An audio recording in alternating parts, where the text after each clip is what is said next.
नमस्कार विद्यार्थी मित्रांनो, वर्ग 11वा विषय SP। मागील व्हिडिओमध्ये आपण व्यावसायिक पत्राचं बाह्य स्वरूप कसं असतं याबद्दल माहिती बघितली। या व्हिडिओमध्ये आपण बघणार आहोत सूचना। तर सूचना म्हणजे काय, त्याचबरोबर अहवाल म्हणजे काय आणि इतिवृत्त म्हणजे काय हे आपण आजच्या व्हिडिओमध्ये जाणून घेणार आहोत। एखाद्या महत्त्वपूर्ण घटनेविषयी अचूक आणि आगाऊ माहिती सूचनेद्वारे दिली जाते। एखादी महत्त्वपूर्ण जर घटना असेल तर याबद्दलची जी अचूक माहिती आहे, म्हणजे अगदी बरोबर जी माहिती आहे, ही आगाऊ माहिती सूचनेद्वारे या ठिकाणी भागधारकांना म्हणा किंवा कंपनीच्या सभासदांना दिली जाते। सूचनेच्या माध्यमातून एखादी घटना सार्वजनिकरित्या लोकांपर्यंत पोहोचवली जाते। ही सूचना नेमकी काय असते, तर या सूचनेच्या माध्यमातूनच आपण एखादी जी घटना आहे किंवा जी माहिती आहे ही सार्वजनिकरित्या आपण लोकांपर्यंत पोहोचवू शकतो, त्याला सूचना असं म्हणतात। कंपनी कायदा 2013 नुसार सभेला सहभागी होणाऱ्या व्यक्तींना प्रत्येक बैठकीपूर्वी एक सूचना पाठवली जाणं आवश्यक आहे। जे कंपनीच्या सभेला उपस्थित राहणार आहे तर त्या सभेला उपस्थित राहण्यासाठी त्या बैठकीच्या पूर्वी एक सूचना या ठिकाणी पाठवले जाणं आवश्यक असतं। कंपनी कायदा 2013 नुसार या ठिकाणी प्रत्येक सभेसाठी सूचना पाठवणं आवश्यक आहे। सूचना म्हणजे काय, तर सूचना म्हणजे सभेचा दिवस, तारीख, वेळ आणि ठिकाण आणि सभेत चर्चिल्या जाणाऱ्या विषयांची यादी होय। या ठिकाणी सूचना म्हणजे नेमकं काय, तर सूचना म्हणजे काय, तर या सूचनेमध्ये काय असतं, तर सूचनेचा दिवस लिहिलेला असतो, सभेचा दिवस, सभेची तारीख लिहिलेली असते, सभेची वेळ लिहिलेली असते आणि त्याचबरोबर सभेचं ठिकाणही लिहिलेलं असतं आणि सभेमध्ये नेमके कोणते विषय चर्चेला जाणार आहेत तर या विषयांची यादीसुद्धा दिलेली असते। ही सूचना लेखी स्वरूपामध्ये दिली जाते, त्याला सूचना असं म्हणतात। सचिवाने सूचनेचा तपशील, कार्यक्रम पत्रिका, सूचनेचा कालावधी, सूचना पाठविण्याचं साधन याबाबत अद्ययावत असायला पाहिजे। म्हणजे कंपनीचा चिटणीस जो आहे, म्हणजे कंपनीचा सचिव जो आहे, तर या सचिवाने जे तो सूचना पाठवणार तर ह्या सूचनेचा जो तपशील आहे किंवा कार्यक्रम पत्रिका जर असेल एखाद्या कार्यक्रमाची, किंवा सूचनेचा कालावधी असेल किंवा सूचना पाठवण्याचं जे साधन आहे याबद्दल त्या सचिवाने म्हणजे चिटणीसाने अद्ययावत असायला पाहिजे। काही कारणांसाठी चिटणीसाला सूचना सार्वजनिक प्रकाशित करावी लागते। उदाहरण सांगायचं झालं तर वार्षिक सर्वसाधारण सभेची सूचना असेल किंवा कंपनीचा कार्यालयाचा पत्ता बदलल्याबाबतची जर सूचना असेल तर इत्यादी कारणांसाठी चिटणीसाला ज्या सूचना आहेत या सार्वजनिकरित्या प्रकाशित कराव्या लागतात। मग या सूचना अगदी व्यवस्थित त्याचा तपशील बरोबर, तर अशा स्वरूपामध्ये सूचना ही चिटणीसाने लिहायला पाहिजे, नंतरच ती प्रकाशित करायला पाहिजे। तर अशा स्वरूपात सूचना नेमकं काय असतं याबद्दल आपण या ठिकाणी माहिती बघितली।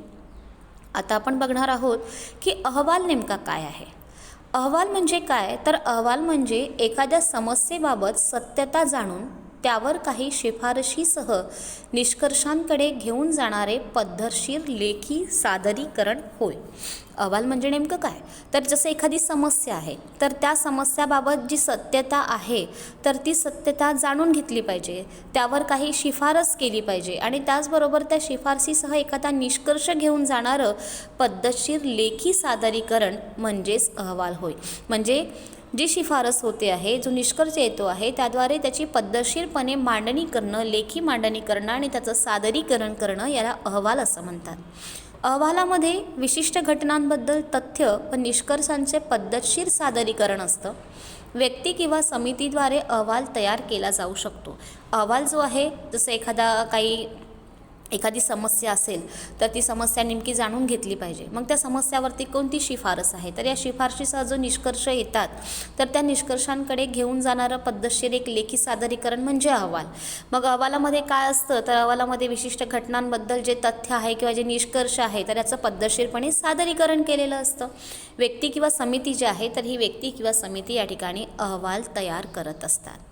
काही अहवाल कंपनी कायद्याच्या तरतुदीनुसार तयार करणं आवश्यक आहे। उदाहरण सांगायचं झालं तर वार्षिक अहवाल आहे, कंपनीच्या आवश्यकतेनुसार कंपनीकडून काही अहवाल तयार केले जातात, किंवा नवीन शाखेची स्थापना करण्यासाठी संभाव्य जागेबाबतचा अहवाल, म्हणजे इत्यादी स्वरूपामध्ये कंपनीला अहवाल तयार करावे लागतात। या संदर्भामध्ये कंपनी कायद्याच्या तरतुदीनुसार अहवाल तयार करणं आवश्यक आहे. म्हणजे वार्षिक अहवालही तयार करावा लागतो.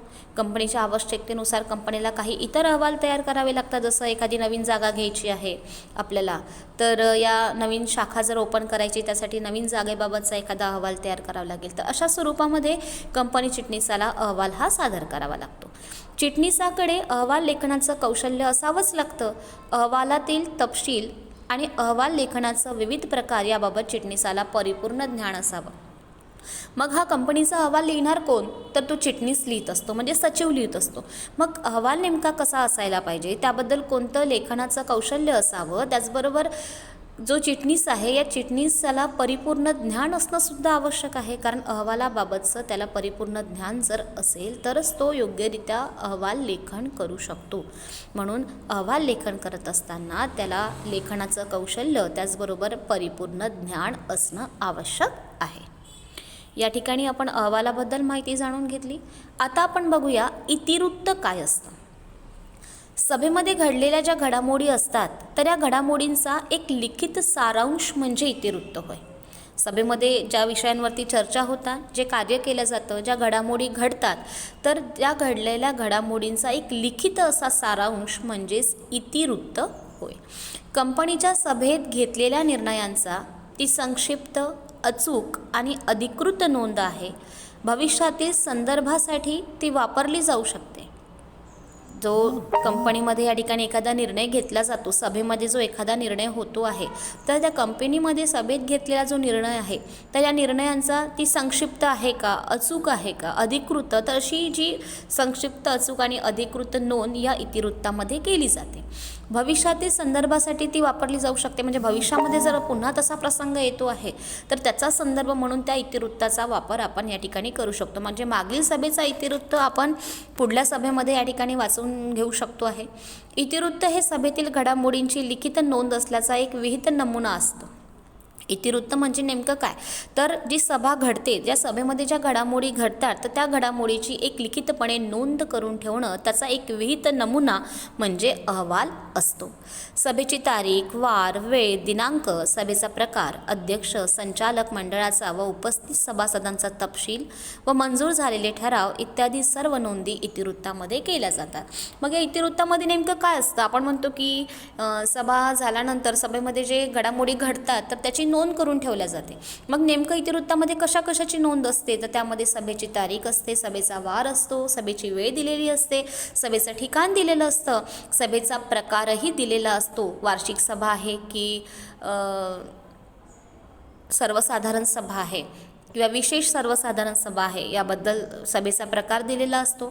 अध्यक्षांबद्दल माहिती असते, संचालक मंडळ किंवा उपस्थित सभासद जे असतात त्यांचा तपशील, म्हणजे किती संचालक उपस्थित होते, किती सभासद सभेला उपस्थित होते, या सर्वांबद्दलचा तपशील या ठिकाणी मंजूर झालेला आणि तपशील असतो. त्याचबरोबर जो ठराव त्या सभेमध्ये मंजूर होतो तर त्याची सुद्धा माहिती या ठिकाणी दिलेली असते.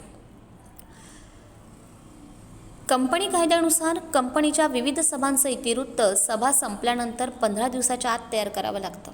कंपनीच्या ज्या सभा होतात तर या सभेचं जे इतिवृत्त आहे, जेव्हा आपली सभा संपते त्यानंतर 15 दिवसाच्या आत आपल्याला या ठिकाणी सभेचं इतिवृत्त तयार करावं लागतं. इतिवृत्त कंपनीचा चिटणीस तयार करतो व त्यावर कंपनीचे सभासद, संचालक किंवा अध्यक्ष सही करून ते निश्चित करतात. इतिवृत्त नेहमी इतिवृत्त पुस्तकात भूतकाळात लिहिलं जातं.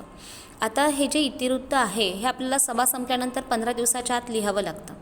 इतिवृत्त जे आहे हा कंपनीचा चिटणीस तयार करत असतो. म्हणजे चिटणीसाला अहवालही तयार करावा लागतो, इतिवृत्तही तयार करावं लागतं, त्याचबरोबर सूचनासुद्धा त्यालाच तयार कराव्या लागतात. मग आणि त्यावरती कंपनीचे जे सभासद असतात तर त्या सभासद आणि संचालक आणि अध्यक्ष जे आहेत तर यांच्या सह्या या ठिकाणी असतात. ते या ठिकाणी सही करून ते निश्चित करत असतात. इतिवृत्त नेहमी इतिवृत्त पुस्तकामध्ये लिहायला पाहिजे, त्याचबरोबर ते भूतकाळात लिहिलं जातं. कारण सभा घडून गेलेली आहे, म्हणजे ती भूतकाळात झाली तर त्या भूतकाळात झालेल्या सभेचं इतिवृत्त लिहावं लागतं, म्हणून इतिवृत्त भूतकाळामध्ये लिहिलं जातं. अशा स्वरूपामध्ये आपण आजच्या व्हिडिओमध्ये सूचना म्हणजे काय, अहवाल म्हणजे काय आणि इतिवृत्त काय असतं याबद्दल माहिती बघितलेली आहे. सूचना म्हणजे आपल्याला एखादी कार्यक्रम पत्रिका म्हणजे आगाऊची माहिती देणं याला सूचना म्हणतो आहे. अहवाल म्हणजे काय, तर या ठिकाणी एखादी समस्येबाबत सत्यता जाणून घेऊन त्याची शिफारस करणं, त्यावरती निष्कर्ष काढणं व त्याची पद्धतशीरपणे लेखी सादरीकरण करणं याला अहवाल म्हणतात. आणि इतिवृत्त म्हणजे काय, तर सभेमध्ये ज्या घडामोडी घडतात तर त्या घडलेल्या घडामोडींचा एक लिखित सारांश म्हणजे लेखी सारांश जो लिहिला जातो त्याला इतिवृत्त असं म्हटलं जातं. तर हे जे तीनही कामं आहे, सूचना लिहिण्याचं, अहवाल लिहिण्याचं आणि इतिवृत्त लिहिण्याचं, हे तीनही काम कंपनीच्या सचिवाला म्हणजेच कंपनीच्या चिटणीसाला करावी लागतात. म्हणून या ठिकाणी काम करत असताना चिटणीसाच्या अंगी जे व्यावसायिक कौशल्य पाहिजे आहे संप्रेषण करण्यासाठी, हे व्यावसायिक कौशल्य फार महत्त्वाचं असतं. चिटणीसाने नेहमी अद्ययावत माहिती ठेवायला पाहिजे, त्याला सर्वच गोष्टींचं ज्ञान असणं आवश्यक आहे. या ठिकाणी आपलं प्रकरण क्रमांक 9 जे आहे, हे प्रकरण क्रमांक 9 या ठिकाणी पूर्णपणे संपलेलं आहे.